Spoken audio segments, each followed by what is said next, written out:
Thank you for joining the RTC Freeway and Arterial System of Transportation Operations Management Committee meeting. Chair Kendall, staff is ready for you to begin the meeting. Thank you, Reagan. Good morning, Chair Gina Kendall. For the record, I'd like to call to order the April 1st, 2021 meeting of the Freeway and Arterial System of Transportation Operations Management Committee.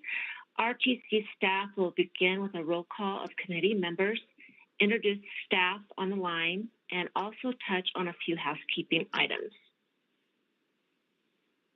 Thank you, Chair Kendall. Reagan Lively, Management Analyst for the RTC, for the record. I will be calling your name in alphabetical order. Please confirm your attendance as I read your name. Eric Hawkins? Here. Masood Havid? Aye. Gina Kendall? Here. Joseph Norby? Here. Tim Reisman? Here. Rodney Schilling? Here. And Brian Troxel. Here. Please note that we have a few RTC staff on the line for today's meeting. This includes Mr. John Penuelas, Senior Director of Engineering, Ms. Teresa Gazer, Director of FAST, Mr. Joe Damiani, Manager of Engineering, Mr. Walter Fedrowska, Regional Project Engineer, and Mr. Lonnie Brown, Manager of Traffic System Maintenance. As Chair Kendall mentioned, I have a few housekeeping items to go over. When the chair asks for comments from the committee or calls for a vote, please remember to unmute yourself before speaking. Remember to state your name for the record before providing comment. Be sure to mute your line if you are not speaking. Voting will be done verbally. The chair will call for ayes and nays. If there are no nays, then the motion will carry. If there are nays, then a roll call vote will be required. In the event of a roll call vote, please wait for your name to be read to provide your vote. The chair will call for any comments or questions after an item has been presented. Thank you. Chair Kendall? Thank you, Mrs. Lively. Mrs. Gazer, for the first item, I'll turn it over to you. Thank you, Chair Kendall and members of the committee. Teresa Gazer, RTC Director of FAST, for the record. The first item on the agenda is to conduct the first citizens participation period. On March 22nd of 2020, the State of Nevada Executive Department issued Declaration of Emergency Directive 006, which suspended the requirement to have a physical location for public meetings. Pursuant to Directive 006 and for the health and safety of the community, this meeting is being held telephonically. To allow for public participation, the RTC is accepting public comments via email at publiccomments@rtcsnv.com. Comments can be submitted to be read aloud or to be added directly to the written record. Ms. Reagan Lively will read the public comments received by the RTC. Thank you, Chair Kendall. For the record, this is the first time set aside for public comment. This time is limited to comments on items included on the agenda. Comments will be limited to the first 500 words, with the remaining words to be included in the written record. Do we have any comments? Thank you, Chair Kendall. Reagan Lively, Management Analyst, for the record. There are no public comments at this time. Chair Kendall, that concludes the public comments received. Thank you. Moving on. Ms. Gazer. Thank you, Chair Kendall. Teresa Gazer, for the record. Item 2 is to approve the minutes from the February 4th, 2021 meeting. The minutes are in order and ready for approval. Are there any comments or questions from the committee? If there are no questions or comments, do we have a motion to approve the minutes?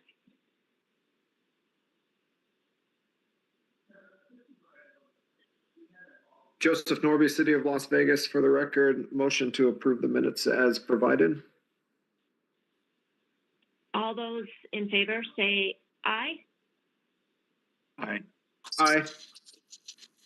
Aye. All those opposed? Aye. Pardon me for interrupting, sorry. All those opposed say nay.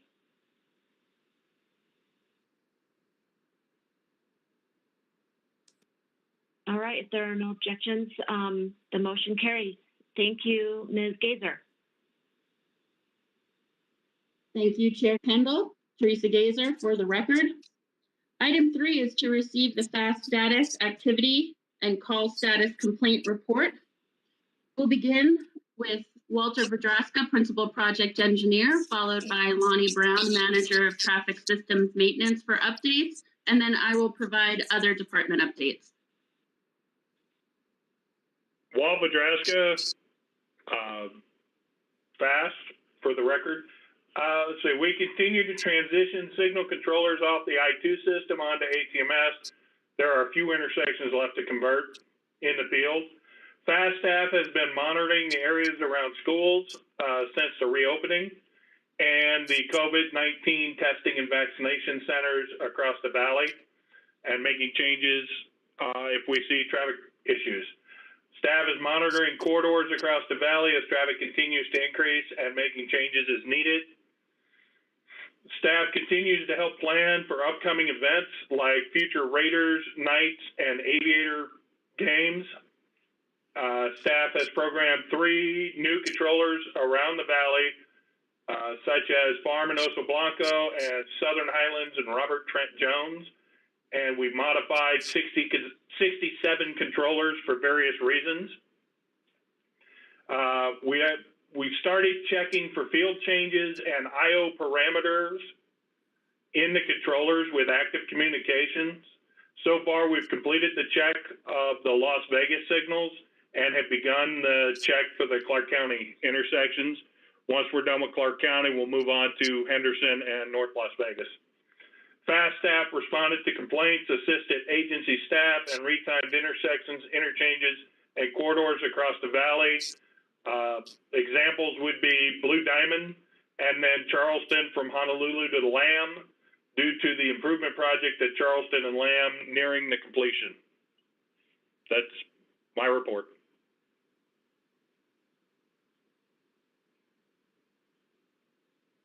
Okay, this is Lonnie Brown, Manager Traffic System Maintenance for the record. We had a lot done this last 2 months. Start with the AMS. We completed the communication on the Tropicana Corridor project from Maryland to Upper Highway with network switches. We installed network switches at Fort Apache, Elkhorn to Deer Springs. We installed 10 and upgraded 10 intersections on Eastern and at the intersections of Oso Blanco, Elkhorn, and Oso Blanco Farm. Replaced network switches at Grand Central and Symphony and Clark County 215 and Town Center. Restored comm to the circuits at Eastern and Horizon Ridge, St. Rose and Clark County 215, and Charleston and Torrey Pines.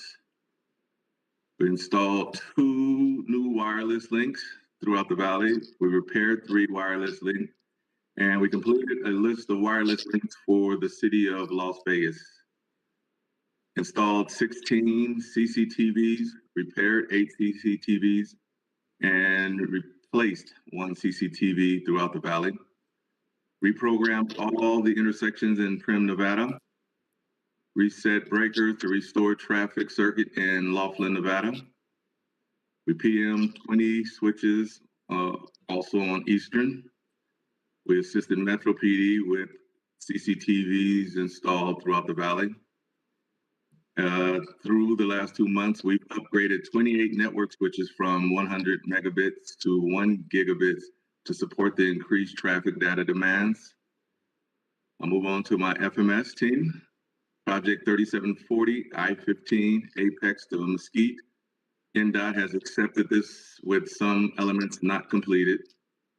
Project 3716, SR-160 is under construction, fast to start meeting with NDOT and contractor. Project 3724, 95-215 Northwest Interchange. The integration has begun and have had meetings coordinating with the contractor. Project 3792 in meetings with NDOT and contractor have completed fiber locates and coordinated temporary reroutes of ITS infrastructure. Ongoing project supports for projects 3833 and 3856. Has successfully converted the first circuit on NDOT's migration project between Hub 18 and Prim, Nevada. We've calibrated detectors on Western Beltway from Russell to Town Center. Calibrated detectors on US 95, Rainbow Curve to Craig. Coordinated with contractor for trunk relocates at Hub 18. That's the Northwest I-15 to Clark County 215. Mini locates I-15 Lamb to Hub 19. I-11 Paradise Hills to Horizon. I-515 southbound Nellis to Russell. I-15 at Lamb Crossing. We repaired vandalized transformer at I-515 in Charleston, and repaired vandalism on US 95 mile marker 2053, a detector, an RWS, and a battery box. Gantries 1052 and 6054 was vandalized. My team brought both of those back online. We had an after-hour recovery pole due to auto accident at I-15 in Charleston. We completed updating the SNMP and NTP information on NDOT end devices from US 95 from I-11 to the California border. Going to my fiber team, we completed 17, 18, 19, and 20 inventory and updated panel schedule with picks for NDOT. We began identifying available fibers from TMC to Hub 5 for NDOT project. Tested and verified redundant link between Hub 5 and 19 for NDOT. Worked with FMS to determine splicing scheme for I-15, check station, and DMS. Completed both of those splice. Discovered and repaired damaged fiber at 215 and Flamingo off-ramp. Found damaged fiber optic cable at Western 215 Beltway. Assisted contractor with damaged CDCA at Clark County 215 Wigwam. Work with AMS and FMS on reroute of 215 circuit to maintain Green Valley intersection. Met with the contractor to verify damaged fiber in downtime of Speedway JMC. Completed 72 fiber supplies from TMC to RTC SMF building. Spliced the new 72 fiber cable at Rancho and Craig, and begin prep for multi-mode fiber cable from TMC comm room to data room in preparation for the RTC IT's Valley-wide core project. My FAST architect completed splice diagrams, 7 for NDOT, 6 for the city of Las Vegas, 5 for Clark County, 3 for city of Henderson, and 3 for the city of North Las Vegas. Coordinated with RTC IT, FAST, fiber team, and Clark County, and contractor to create a redundant path fiber from the Clark County Water Rec to Hub 5 and Hub 8. Coordinated with RTC IT, RTC FAST, and contractor to create a new path from the RTC admin building to Hub 5, and has begun to input fiber into the GIS fiber mapping software for the City of Las Vegas GAP project. This concludes the FAST maintenance report. Thank you, Lonnie and Walt. Teresa Gazer again for the record. Other updates for the FAST status report. As I had previously mentioned in the February meeting, we had some recent retirements in the FAST division. Ken Hutchins and Keith Pierce both retired in February of 2021.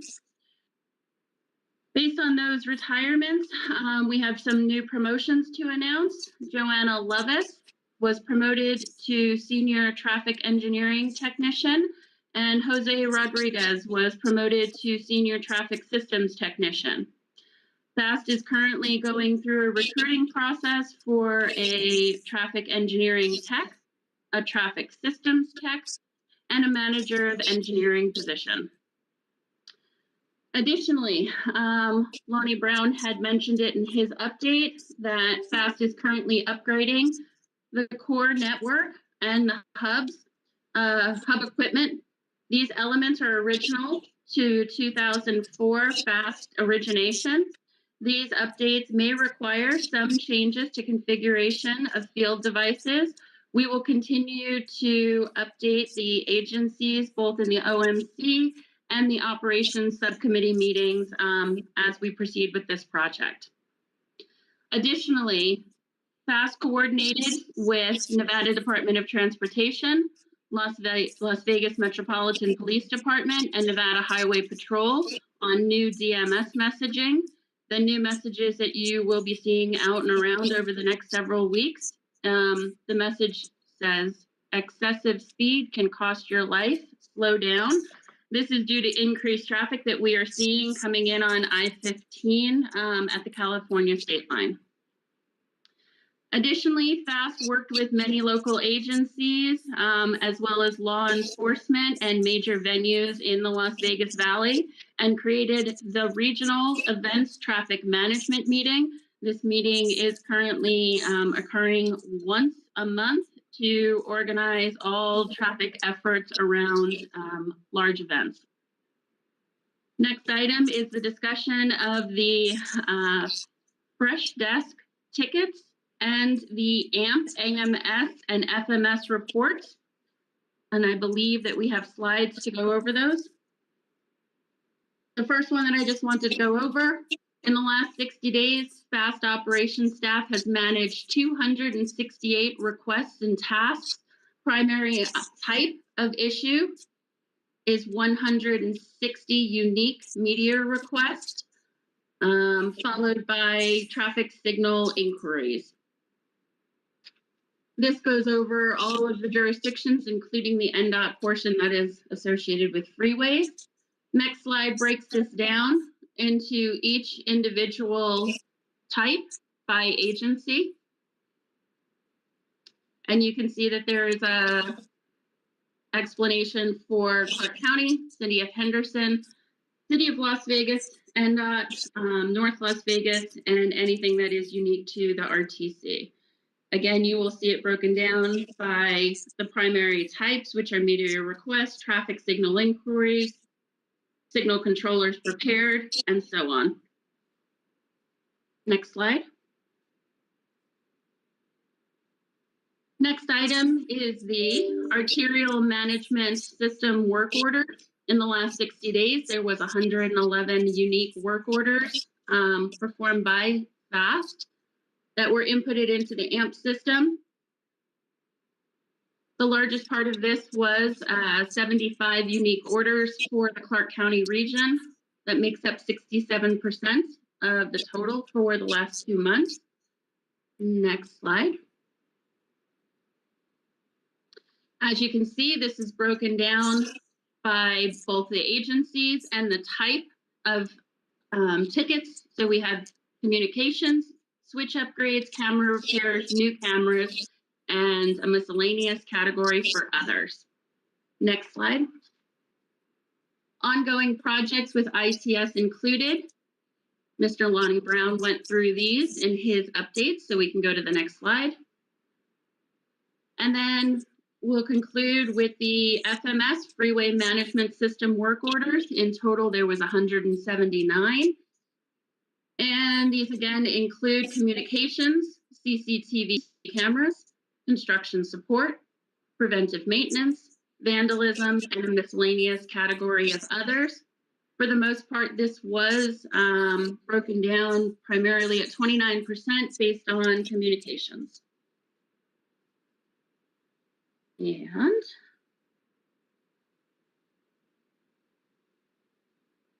that concludes our update for FAST item number 3.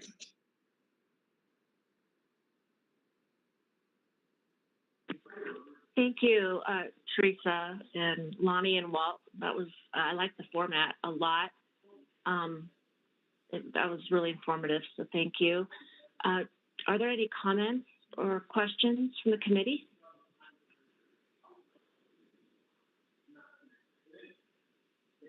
If there are no questions or comments, we can move on to item 4. Ms. Gazer. Thank you, Chair Kendall. Teresa Gazer for the record. Item 4 is to receive the Nevada Department of Transportation FAST Intelligent Transportation System Operations Report performed as part of NDOT's contract. Mr. Rodney Schilling from NDOT is here to provide the report. Mr. Schilling. Thank you, Teresa, Chair Kendall, and members of the committee. For the record, Rod Schilling, NDOT. And so what we'll do is we'll go through some of the projects under design that we're doing right now. We're conducting an adaptive light study to look at the standards and so forth, come up with the concept of design. For this project recently, what we're doing is taking a little bit of a different approach. We want to make sure that those concepts and so forth are really looked at, for the calculations and so forth before we complete that concept of design. And there's a project up north where we're going to be doing this for the pilot design. So those calculations are being looked at to make sure that we have clearly identified, the concepts within that. And then once that is, and we're going to present that information to our senior leadership team to make sure that we're all on the same page before moving forward with that, to make sure that, those lighting calculations and scenarios and everything have been taken into account. So in addition, there's our FAST project K2, which is from State Route 163 off of the US 95 to the Arizona state line. So we're going through that process. We're looking at everything within the permitting side of it with BLM. So that has been delayed right now for about 30 months. So we're still working with the NV Energy for the permit with that and keeping this project scheduled, hopefully to be docked in February of 2023. Some additional programs and so forth that we're working with within our intelligent transportation system. The wrong way driver project update. We talked about that the last time, where we've been doing this under evaluation as part of the FHWA experimentation. In addition to what we're doing with that is we're looking at the various vendors and the systems that are being deployed as part of the technology for this, conducting the field testing. We want to make sure that what we do moving forward as part of this experimentation, that we identify that and have a solid vendor on board. We're hoping to have that by the end of March. So that way, when we do this and we have that technology selected and we move forward as part of the implementation of the wrong way driver system statewide, that specification will be identified and the testing procedures and so forth. So we can do that. So there was the current projects where we do have those deployed right now. That's the ones with the red RFPs. The ones that are going to be moving forward will no longer be the red RFPs because there's no more granting of that experimentation as part of the MUTCD. So the rest of these, we will be MUTCD compliant as we do this. And we're working with safety alongside with us and NDOT to make this implementation plan come forward. So should have that coming soon. We're trying to work with them so that we can get these projects programmed into the next fiscal year.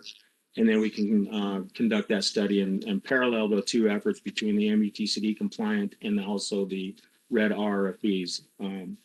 Part of the DMS safety related messages, we did, coordinate with everybody to update, the next year of the PSAs and so forth. So we should have that completed here soon. There was a few minor clarifications and so forth to be finished out, but LaShawn Ford will be issuing that here real soon as part of that scheduling of the PSAs.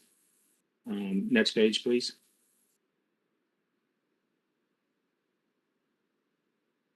In addition, as part of our 511 system, we are looking to facilitate a research and recommendations project.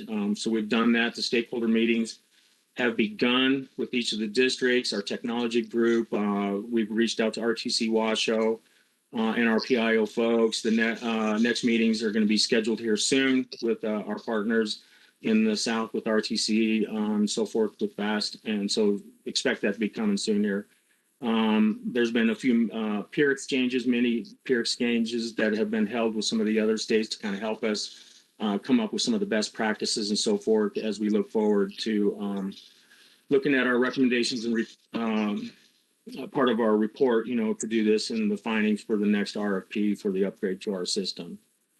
Within the TIM Coalition, in light of the recent fatality that we had with our tow operator, in addition to like what Ms. Gazer was talking about with the campaign that we're doing out there with the DMSs. We've also been working through our TIM coalition with NHP and us and collaborating some additional effort. And through our tow services out there with the FSP, we're aligning some additional assistance alongside with NHP for that. So there was also a press conference that was held on March 25th. I really believe that was an excellent press conference with OTS, NHP, and then our tow partners on that. So kudos to those guys and those efforts that are out there trying to protect all of our freeways responders out there. So next coalition meetings are going to be held the week of February 22nd. So that's coming up. Excuse me, that's a misnomer there. That's out. They were held. I apologize for that. The Freeway Service Patrol, our next coordination meeting is set to occur in June. So that'll be coming up here soon. Our TSMO website, we're still moving forward with that. It's in development. We just got to work through all of the ADA issues and stuff like that to make sure that it's compliant. Looking at everything there. So once we get all of that information ironed out, we should have that launched here soon. And that'll have all of our TSMO related information. We're looking forward to having that launch. We're still working on our business cases within the divisions. We're trying to finalize a lot of those to integrate their needs that are specific within theirs to show the benefit and how TSMO relates to their side of the department in the overall integrated picture of the TSMO program. So they're out for review here soon. And then we can hopefully finalize some of those. Our Waycare program for the version 2.0 has been deployed in District 1 and 2. So NDOT and RTC Southern Nevada has made a decision to execute a new joint contract as part of the Waycare program, as well as the Highway Patrol component. So the next step, I think, is both parties needs to execute an amendment. I know Teresa with FAST and ourselves has been working on those elements, to get this existing agreement to align with the termination dates and the costs associated regarding the Tropicana Infogrant project. So those are underway. Our existing NDOT FAST operations agreement, that contract expires June of this year. And at that point, we'll be moving forward with the new agreement. So that is underway. We did send that off to our agreement services has finalized that. It is over to RTC for signature. So that'll be in their hands right now as part of their board process.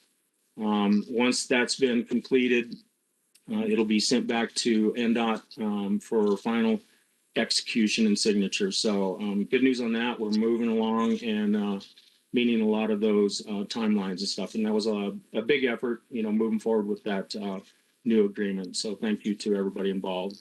We're working on our ITS strategic deployment plan. That's another thing within our purview of traffic operations. We're looking at that and we're trying to incorporate some of the things within our asset management program too. Part of that is, to be coming soon. So we're excited about that. It's a new round, working with our district engineers and so forth to engage this summer to identify some of these new projects to be added to the strategic deployment plan. The advanced signal warning systems, the guidance has been updated and everything that was out there. In fact, we completed the Southern Nevada project. So that's out there and done. So you should see those changes. We did hold a meeting earlier in March with the Department of Public Safety and our on-call service provider, HTR, to discuss the guidelines and the update on the overall importance. That was a very good meeting. So we do have NHP support. They're collaborating with our PIOs in the campaign. And in fact, we just met this morning. So they're going to align some of their efforts through NHP to update, the FAQs and so forth regarding the advanced signal warning systems. So that'll be out there and they're supporting our efforts on that as well. Next page, please.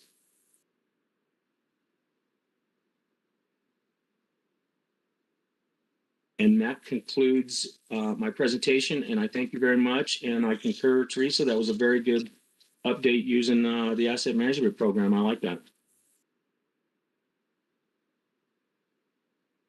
Thank you, Mr. Schilling. I will also want to encourage everyone to, if they didn't see that press conference on the tour about the tour operator, that was a really good press conference in May and our March meeting. And there was a recent movie. JP, maybe you can help me remember what that was put on, that premiere movie that was a couple weeks ago. What was that called again? That was really, really good also.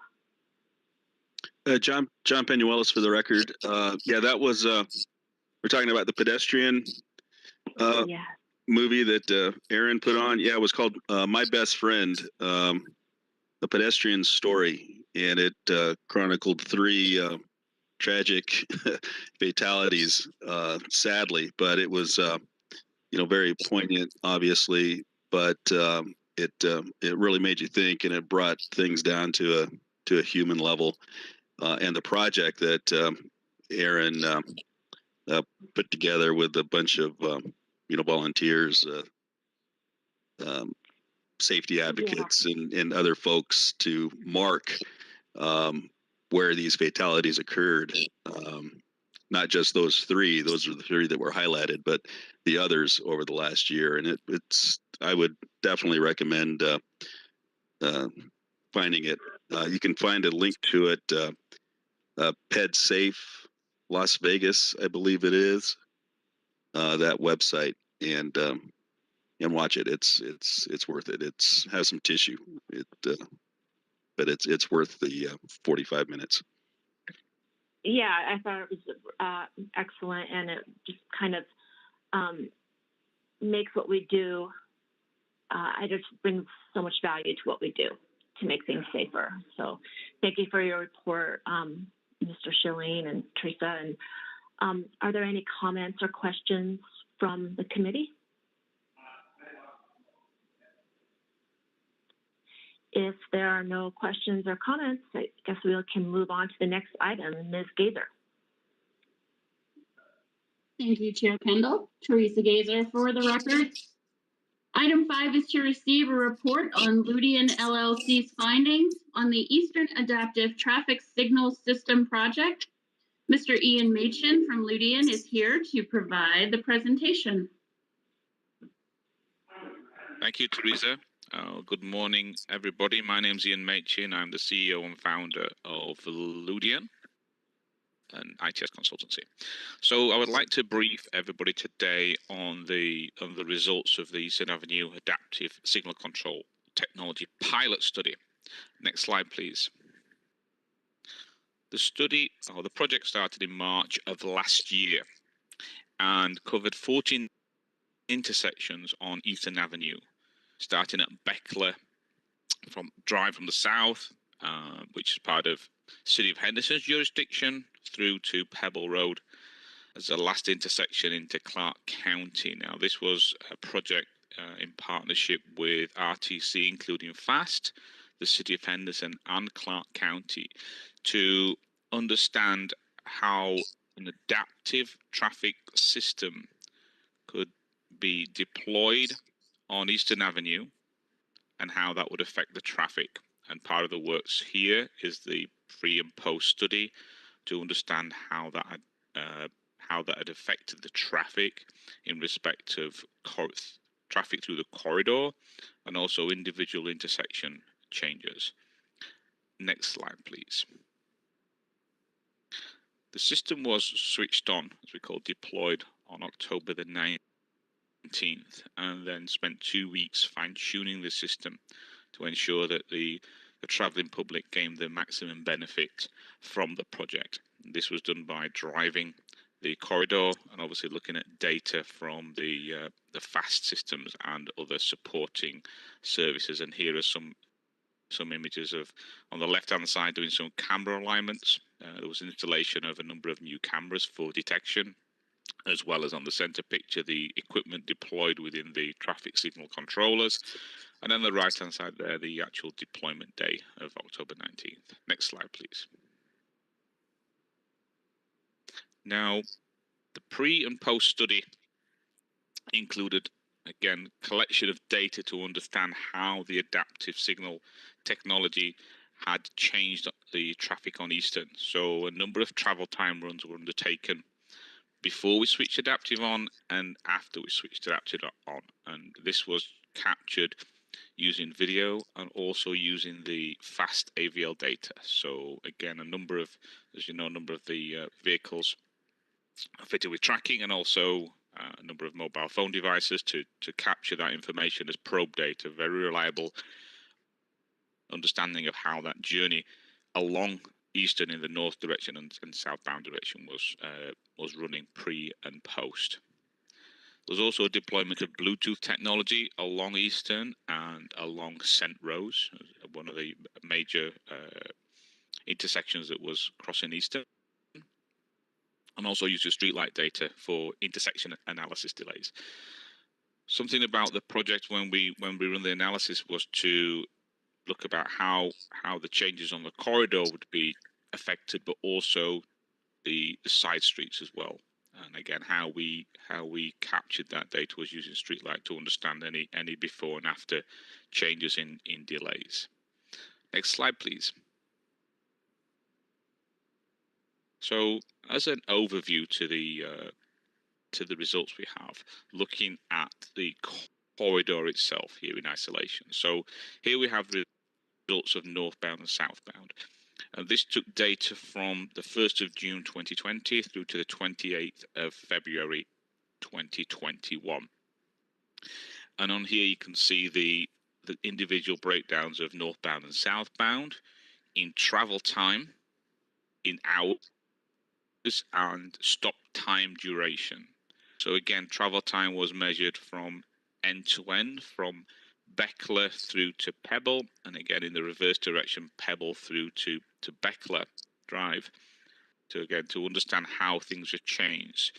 Where you see the minus figures there, that shows an improvement in travel time. This is for all vehicles, so we're looking at the whole movement of the corridor for all vehicles, and again breaking this down into daily, weekly, and yearly. So if you look at the yearly changes here, the system increased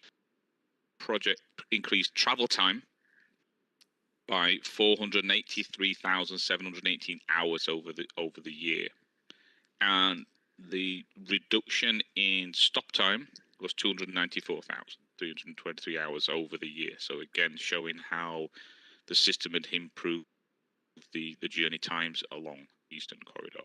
And again, this is for a yearly count for all vehicles on the corridor. Next slide, please.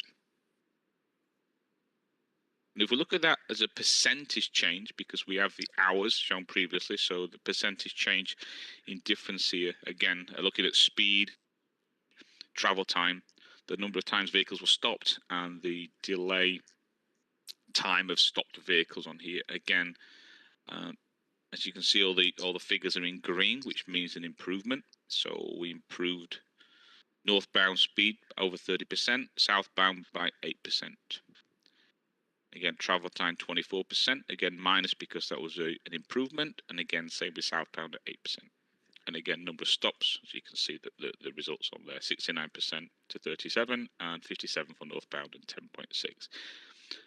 As you can see on there, there's a difference between northbound and southbound. This was because, well, one of the drivers of this was the southbound traffic that left Pebble after the system was implemented held at the 215 westbound on-ramp more than previous.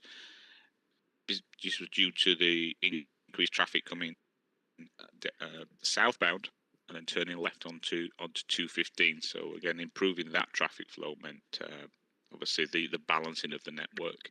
And again, with adaptive solutions, we're looking at balancing the network to benefit all users, but looking at servicing the majority. Next slide, please.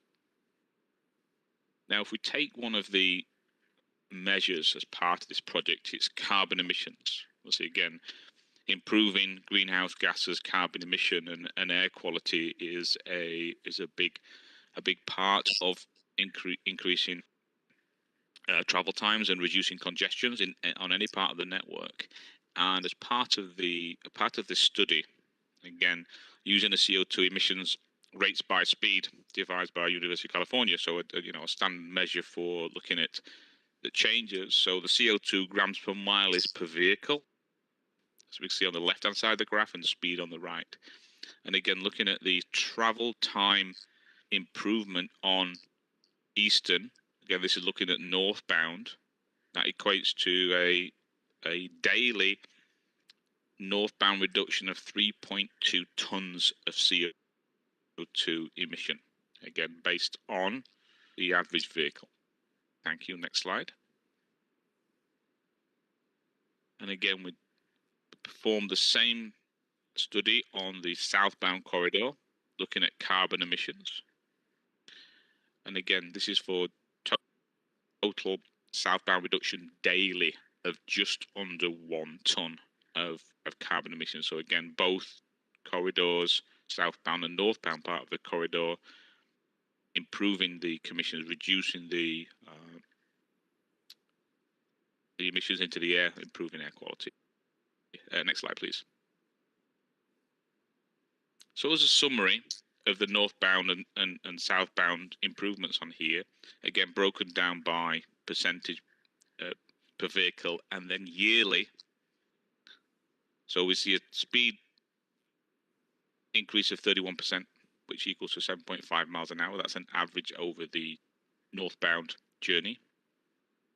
Travel time of 24% and 117 seconds. And again, these are per vehicle. So again, reducing the stops by 2.8 times over that 14 intersection. And it's around 3.1 miles in journey.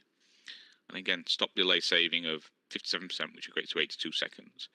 And the CO2 emissions. So if we look at that in a yearly perspective, again, some of the figures are quite staggering on here. So saving in travel time, this is just northbound traffic of 370,000 hours, reducing by 32.7 million stops, and again, which equates to 257,000 hours, and a yearly CO2 emission saving of 1,168 tons that we're reducing into the atmosphere in Henderson. And again, the same improvements shown here for southbound. Again, if I look at the yearlies on here, so 113,000, hours saved in travel time, 14.5 million stops saved, and 36,741 hours. And again, looking at the CO2 emissions, that equates to 350 tons saved over the year for this project. Next slide, please. So look at some of the other benefits on here, and really what this actually means to us as, I mean, I'm a resident of Henderson, so again, it benefits myself plus the other residents and visitors. Now, part of the project looked at transit services. It wasn't part of the original study, but the RTC transit team had a check on, again, pre and post times for transit services, and took a small snapshot of southbound at Pebble, northbound at Horizon Ridge, and measured an improvement of 4.61%. That was average over the day. Now, there's no transit signal priority included. This is just part of the normal improvements with journey time improvements along the corridors in northbound and southbound without any specific measure or specific priorities for transit, which again is a feature of systems that it wasn't implemented as part of this study. But again, the transit services saw a benefit on there, and again, it improves reliability of transit services. Again, potentially leads to improving in ridership. And looking at that CO2 reduction, looking at northbound, adding together with southbound, it's just over 1,500 tons per year. And if we look at that against a standard US vehicle, it's equivalent to removing 330 cars off the road. And again, putting this in perspective, it's only 3.1 miles. It's only 14 intersections. But with the savings there on CO2, it's the equivalent of removing 130 cars off the road. So again, improving air quality. And based on the journey time savings and based on the value of $21.39 per hour, that's typically for residents of the area, based on TTI and trip data. If we times that out by the time saving on the corridor, the yearly cost to the users of the corridor, so this is commerce as well as residents and visitors, is just over $10 million based on that $21.39 an hour. So again, it has a big benefit to the users, saving fuel. So I'm not putting as much gas in my tank, and also I'm saving that time on the corridor as well, which creates a $10.3 million. And again, looking at project payback period, because this is very important in respecting, how an investment into technology and the time and effort put into that. The return on investment payback was 32 days. Again, slightly over a month. So again, implementing technology does have in the correct way did have a big benefit for the Eastern Corridor. Next slide, please. Well, thank you very much for listening to me briefing on the corridor updates. Any questions, please?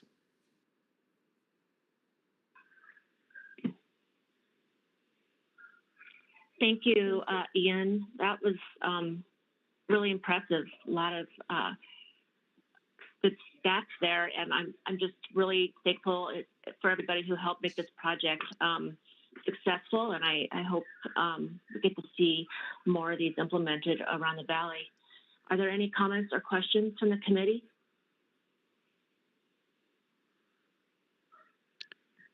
Madam Chair, this is John Penuelos with the RTC, if I may, if the committee has nothing. Yes, please go ahead. Oh, go ahead, Masood. This is Masood Jabir from Clark County for the record. I'm wondering if the benefit analysis would change if we include east-west traffic changes to their behavior or stops, delays, and what have you.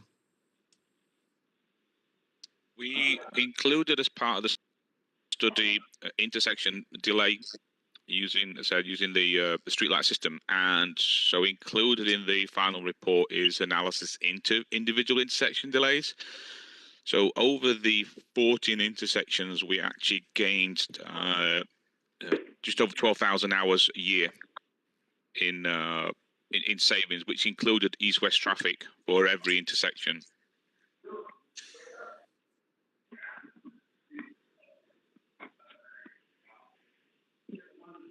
Can you clarify what that means? We gained what?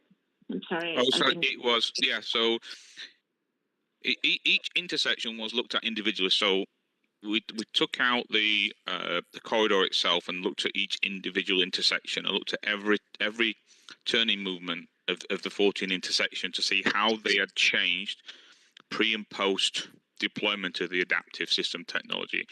And looking at each intersection over the day, it worked out around 53 hours of savings across the 4 intersections for every movement per day, which equates to about 12,000 hours a year in improvements through the intersection. So not the corridor itself, just individual intersections, looking at the movement counts of the intersections. So that was taken into account as part of this study, and it's in the results for you to peruse. Did that answer, this is Chair Kendall for the record. Did that answer your question, Masood? Well, partly, I was more interested to see, all these emission estimates and if they were included, east-west traffic was included in it. The emissions calculation looked at the corridor, so the travel time improvement in the corridor, and on top of that, let's say we had a 53-hour per day improvement in delay. So there will be an additional potential CO2 savings on top of that. But that was just for the corridor journey time improvements. Thank you. Okay, are there any other comments or questions? JP, you wanted to mention something? Yes, thank you. John Penuelos again for the record. Yeah, I just wanted to reiterate Chair Kendall's comments and thank everyone for their tremendous effort and participation, questions, concerns, really digging into this thing. This is the first, let's say, modern attempt at putting in a adaptive system. It was done about 10 to 15 years ago now, and the state of the art has come a long way since then. So the city of Henderson, their public works department, their traffic department, led by Eric and Kevin, and then Clark County, Masood and Brian and John, their technicians, Kaizad, Gazdani, were really tremendous. Partnerships with Rhythm Engineering, the equipment provider, the expertise that worldwide expertise that LUDIAN and Ian brought to the project. Just a tremendous effort. So I want to thank everybody for really, like I said, digging into it and making it a success. The final report that Ian is referring to, he's putting the finishing touches on that. So I should have it, this week. And once I do, I will turn it around. I will send it to this committee and also to the operations committee. The first two interim reports will be appendices. So the second report, Masood, really digs into the intersection analysis, where we looked at delays of the intersections, and we are looking forward to exploring options, corridors, additional corridors where we could maybe start looking at different aspects of this. This was our first attempt, looking at the basics.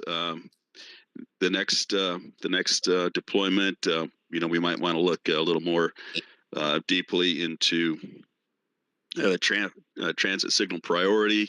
Maybe pick a corridor where we've got where we need help with on-time performance.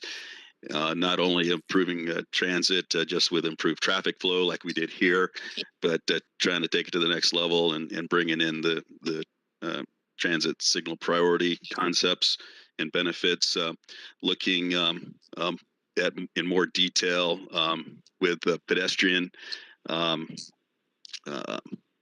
capabilities, prioritizing the pedestrians in different ways to try to fold them into the mix at the intersections. So lots of possibilities, and of course, this is not the only adaptive technology that's out there. So, our eyes are always open, and we're looking forward to working with our agency partners on continuing to improve the traffic signal performance. That is, ultimately one of the main goals of the RTC. So, and certainly fast. So anyway, that's all I had, Madam Chair. Thank you. Thank you. Madam Chair, this is Eric Hawkins from the City of Henderson. For the record, I kind of want to echo Masood's comments and questions about I think I'd classify it as like a net increase or decrease, I guess, in CO2 and other measures of effectiveness.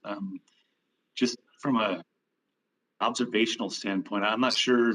I don't remember what the reliability or accuracy is of the streetlight data, but it just seems like there is at least a little bit of an increase on delay for the side streets. And I'm not questioning the benefit that Eastern had, and it's clear from the data, but just the side streets I'm not as clear on. So I don't know if there's any answer I'm looking for now, but just a concern that I had generally. Thank you, Mr. Hawkins. Mr. Macon, is it possible to clarify those results and include that east-west delays? And I'm assuming it's because the volumes on the east-west are so much lower than the volumes north-south that there is an overall improvement, but I don't think it's clear to everyone here on the board.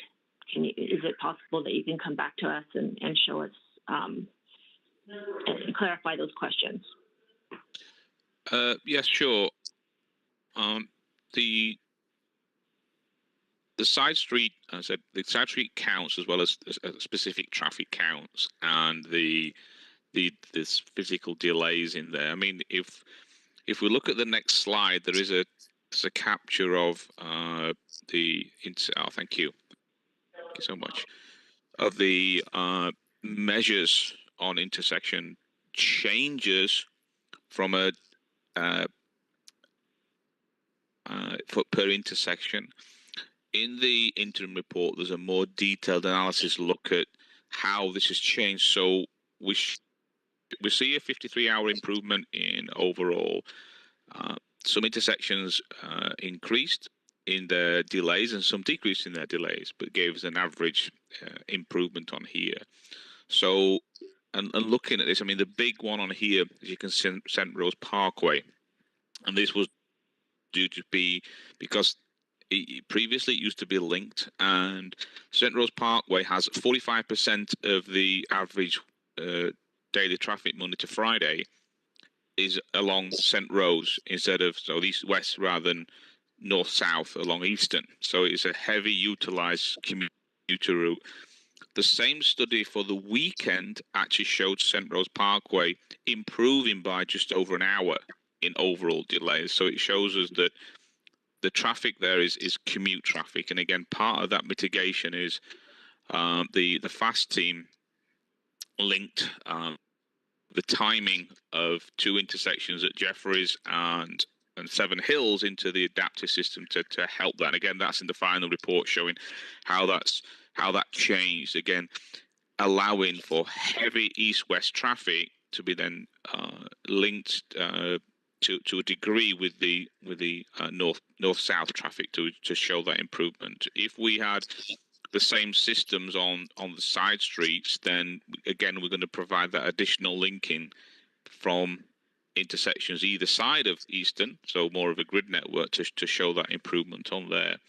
And again, looking at this and the results we had on the improvements of north-south, again for the implementers of this technology, and obviously now the RTC Fast have taken over the operations, and again changes can be made to, let's say, slightly reduce the benefits on north-south and overlay that onto east-west, except for Sunridge Heights and Horizon Ridge, where we saw a huge improvement in the delay.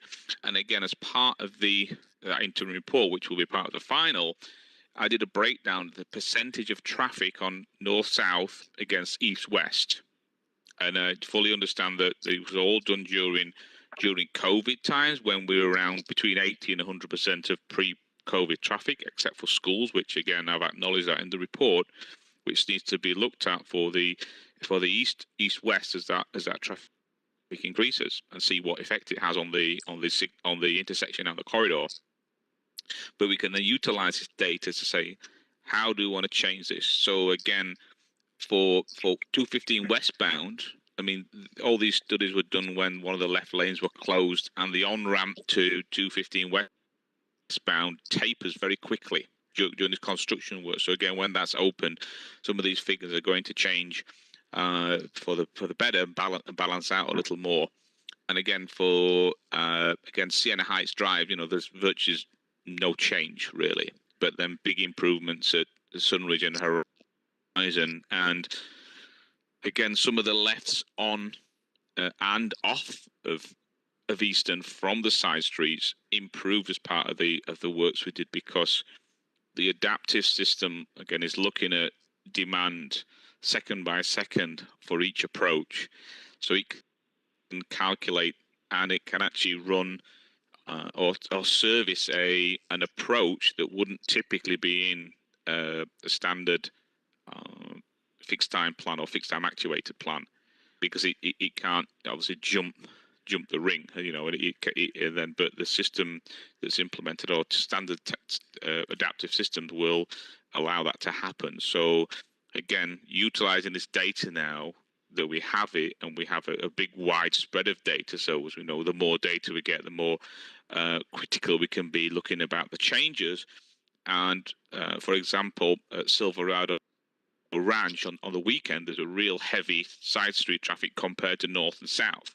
So again, we've looked about how we can utilize that to make changes to help service that side street traffic. So it's all around, you know, learning from the results what can be changed and improved based on, again, on this east-west traffic across the 14 intersections to benefit the whole valley, really, about, again, from the users of the individual intersections, you know, and/or corridors.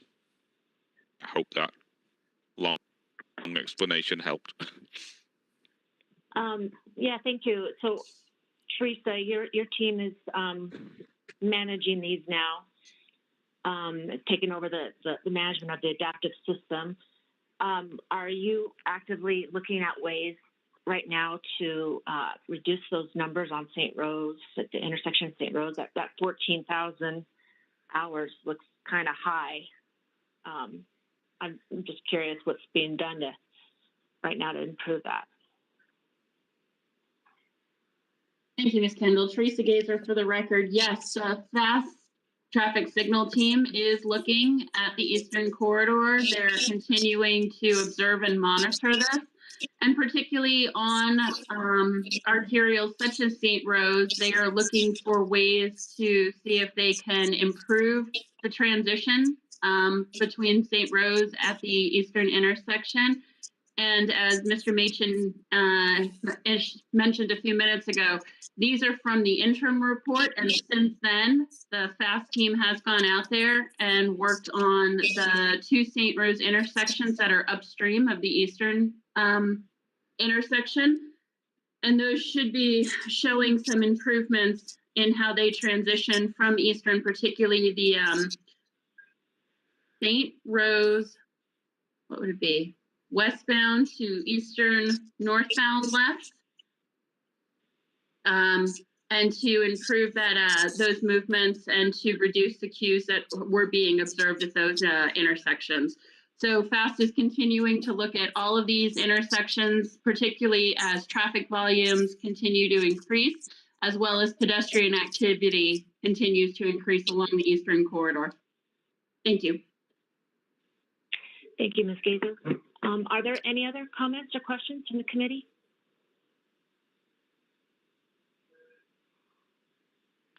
Okay, I guess if there are no more questions or comments, we can move on to the next item. Ms. Gazer, item 6. Thank you, Chair Kendall. Teresa Gazer again for the record. Item 6 is to receive a presentation from Vision Traffic Camera Solutions Incorporated on its cameras and data collection technologies. Mr. Sean Baudouin from Vision is here to provide the presentation. Thank you, Ms. Gazer. Sean Baudouin, Account Manager for Vision, for the record. The point of this presentation is to give the committee and anybody in attendance an overview of Vision's options, the way we work with cameras, and the opportunities that we can provide for intelligent transportation solutions for the RTC. Next slide, please. So a brief overview of Vision. We're a traffic camera data provider. We work with departments of transportation around the US and the world to source camera imagery. We work with over 200 providers around the world, as well as on-vehicle camera providers in North America that license dash cams from commercial vehicles such as trucks, delivery vans, etc. We work closely with organizations such as Microsoft, INRIX, and HERE. They all trust our data. And on the public sector end, we also work with the Pacific Disaster Center, which is a FEMA-funded disaster management organization based out of the University of Hawaii. Next slide, please.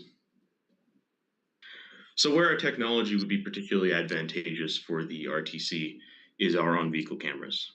Now, we have an exclusive partnership, as I previously mentioned, with one of the larger commercial connected dash cam providers in North America, which we can collect live imagery from.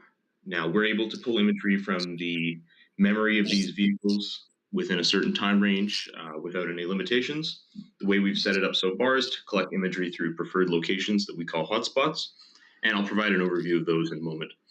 But for the time being, consider Street View Live as sort of an adequate metaphor for how we can display our technology.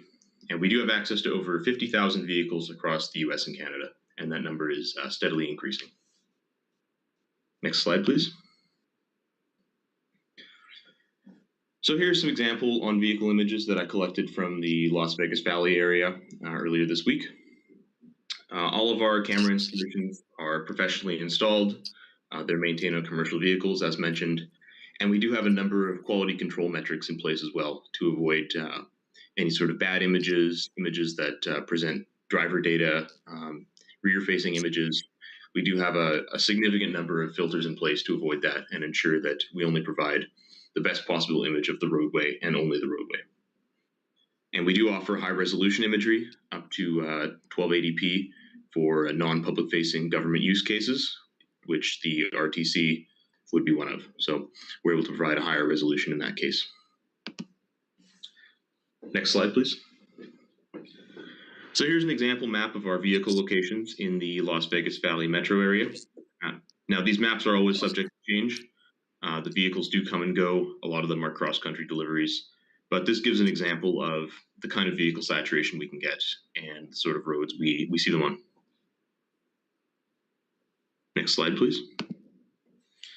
So we've got a video going here. No need to watch the whole thing necessarily, but it does give an example of the kind of imagery and data we're able to collect. So the vehicle cameras store images taken every second while driving. These images are stored for a few days, give or take, on the internal memory of the internet-connected cameras, during which time we can grab them from vehicles as needed. And this video, 3-minute time lapse of 1 frame per second images taken over a drive in Florida that we collected from one of our vehicles, is an example of how imagery can be used to completely recreate traffic conditions, detect road conditions, pick up road signage along the side of the road, and detect traffic levels. Now, each data point that we collect includes an anonymous vehicle ID, so vehicles can be tracked across roadways, an accurate latitude, longitude, the direction of travel, an accurate timestamp, and an image, of course, for the visual confirmation. Next slide, please. I mentioned previously that hotspots are one method which we've established to collect imagery from these vehicles, and I'll give an overview of how that works now. So hotspots can be considered virtual cameras on the road. They're latitude, longitude points that our content team allocates based on TMC road segments. We try and spread them out as evenly as possible with 500-meter intervals. And we put them on numbered roads in metro areas as well as in between those areas for greater saturation. As you can see, the agency cameras on the left are cameras that we source from the Nevada DOT. And if you look at the image on the right, that includes the gray hotspot cameras that we put in ourselves. So we can increase image saturation by an order of magnitude with these on-vehicle cameras. And it's important to note that we store all images collected from our hotspots, so it can be accessed later. I think the next slide will illustrate that well. So I collected 2 weeks of hotspots in the Las Vegas Valley metro area just to see what kind of image collection rates we're able to get to. I have 2 more slides here to show more detailed zoom levels, but each blue point on the map here represents an image that we have stored in our database from over the past 2 weeks. So if we move to the next slide, you can get a further level of detail. Yeah, each blue dot is an image that we have. So we're able to collect thousands and thousands of images from across the metro area over a few weeks, and they are all available through our API web service. Next slide, please. So some of the use cases we've explored for these on-vehicle cameras within the Department of Transportation public sector environment would be to monitor work zones. If you have the location of work zones, we're able to pull imagery from those, determine whether construction bylaws are being followed, whether construction zones are active for as long as the permits say they are, a number of different monitoring capabilities here. We also work on construction equipment detection through automated image analysis, which I have a slide to touch on later. But for now, this could be done both manually and automatically based on the existing locations of construction permitted zones. Next slide, please.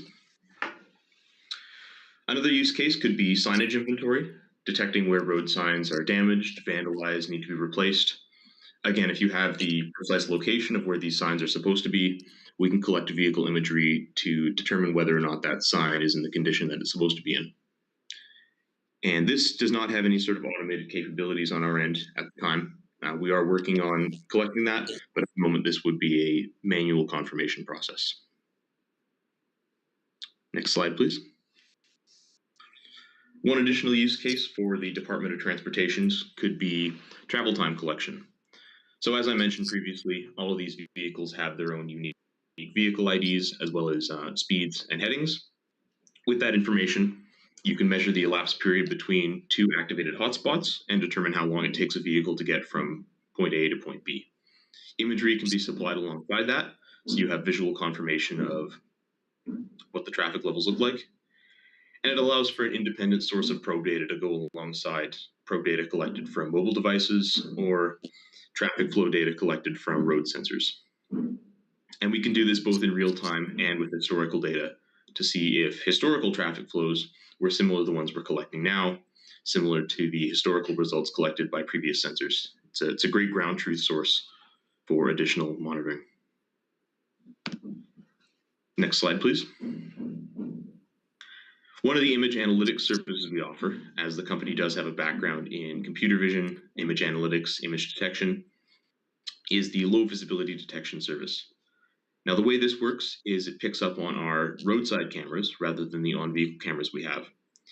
In this case, we'd be converting Nevada DOT images into fog warnings, and we're able to pick up where fog appears in imagery, flag imagery as such, and display that as low visibility polygons on our maps and through our API.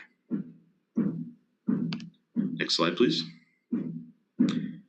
So in the winter of 2020, we did a manual review of our automated low visibility service, as we tend to do on a yearly basis. And we picked up 211 detections. And of those, we found 204 true positives, only 7 false positives, and the false positives were detected because of snow. So in this case, it's not necessarily fog. There is driver hazard involved, and the precipitation from the snow was in fact causing the low visibility detections. So it could be debated whether those are even false positives. But regardless, we did pick up a large number of actual fog detections using our analytics. Next slide, please. So here's some information about the automated construction detection data that I mentioned earlier. We use our image analysis algorithms to detect construction in real time. And we do this by looking for drums, cones, channelizers, anything really orange, stripy, high visibility, we're able to pick up with our sensors. We found unreported construction zones when comparing to one of our major data provider customers' construction data. And we found that this technology allows DOTs and other public sector bodies to find precise construction data within the lengthy construction window permit data that you may have from contractors. We currently have 90% sensitivity and over 99% specificity for detecting drums. We're working on those figures for other construction artifacts as well. And we are actively in the process of improving this algorithm. Next slide, please. So the methods that we have for delivering the data that we collect using both our on-vehicle cameras, our roadside cameras, and the analytics functions that I mentioned, they can come through the XML web service, which is our flagship API. The web service can be built into a number of applications. It's a very robust API. We've had customers build full integrations with only a couple of days of development. And it can return camera imagery and video streams along with the valuable metadata that I mentioned previously, with camera location, camera speed, all that. We also have a standalone Windows application, the desktop video wall, which acts as sort of a pared down version of what you might see in a TMC, like the one at the RTC. It shows up to 25 cameras at once in a map-based interface. Catalogs can be saved, exported, cameras can be made into full screen visuals. The image on the slide is actually an example of our desktop video wall in action. So you get an idea of the video wall capabilities that the application gives you. And finally, we're always open to custom development. We've built very strong integrations in the past with customers who've needed extensive development work on our end. And with an agreement in place, we are happy to develop any custom solutions to fit existing workflows you might have. So we are very flexible in the delivery methods that we can provide. Next slide, please. So that's all the information I have, really. I think the next steps would be for us at Vision to learn some RTC pain points, issues that you might be dealing with that you think camera imagery or camera imagery data may be able to solve with, and find any other road imagery needs you might have. So for example, you need visibility on certain events when they happen. Can we supply imagery for that? Do we have the vehicle saturation?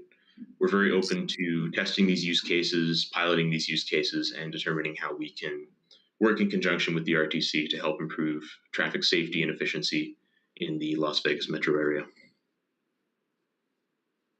So that's the end of my presentation. I'd like to open the floor for any questions that anyone might have. Happy to field those.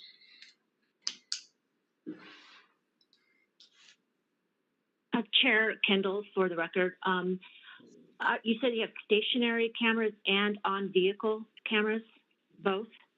That's correct, yes. How are the stationary cameras installed? Do they have to be up high, or are they alongside? Are they portable? What does that entail? So the stationary cameras are actually all installed by the DOTs or agencies that we work with. In this case, we get the imagery and the video feeds from the cameras directly from NDOT. So we don't actually install any hardware, at least as far as the roadside stationary cameras goes. We just source from the DOTs. Okay, thank you. Are there any other comments or questions?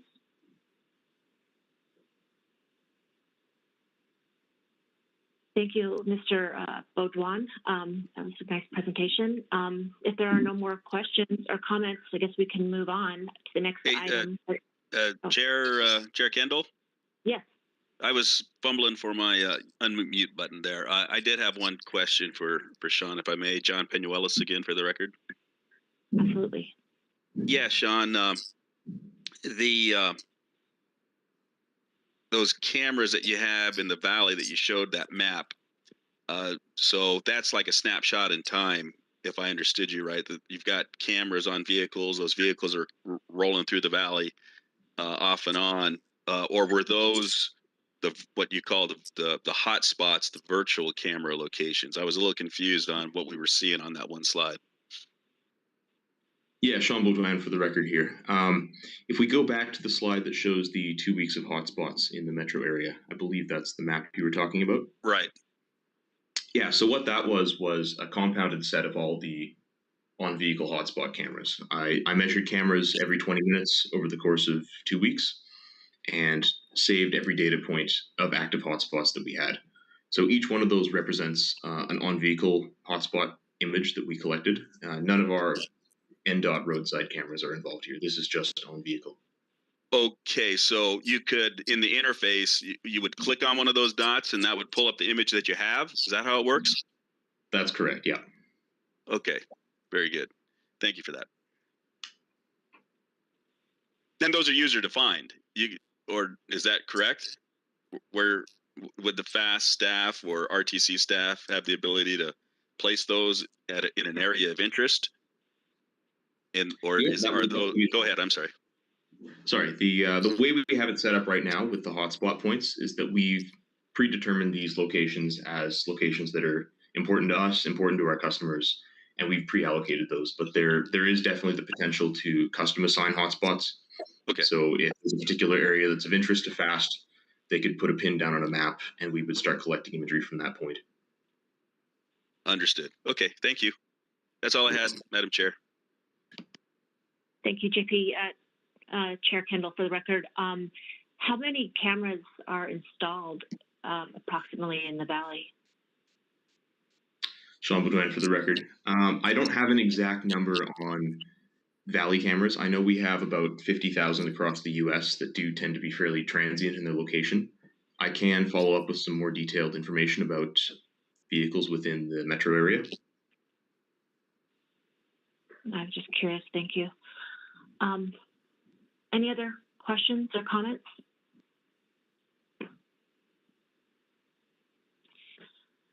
Okay, if there are no more comments, we can move on to the next item. Ms. Gazer. Thank you, Chair Kendall. Teresa Gazer for the record.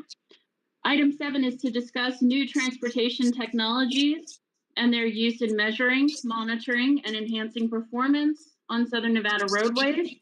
The first update that I'd like to give is regarding the Advanced Transportation and Congestion Management Technology Deployment, also known as the ATC MTD grant.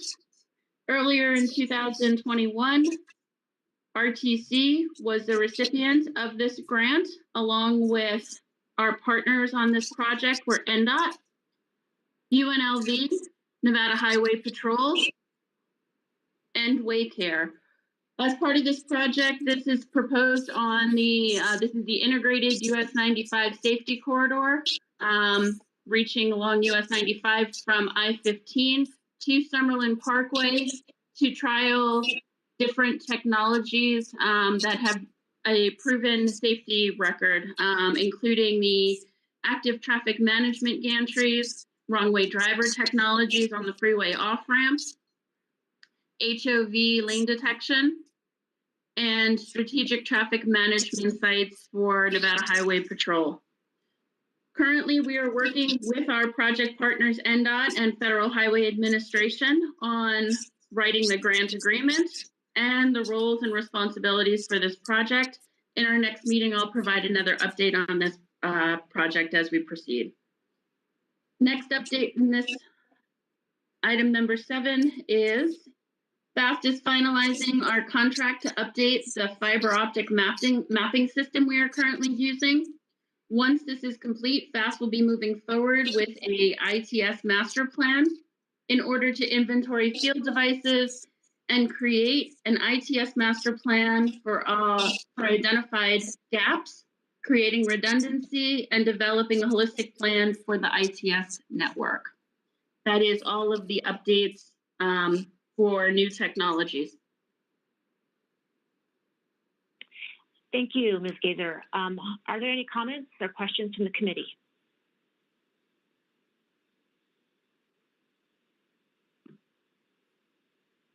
Okay, if there are no comments or questions, we'll move on to item 8. Ms. Gazer.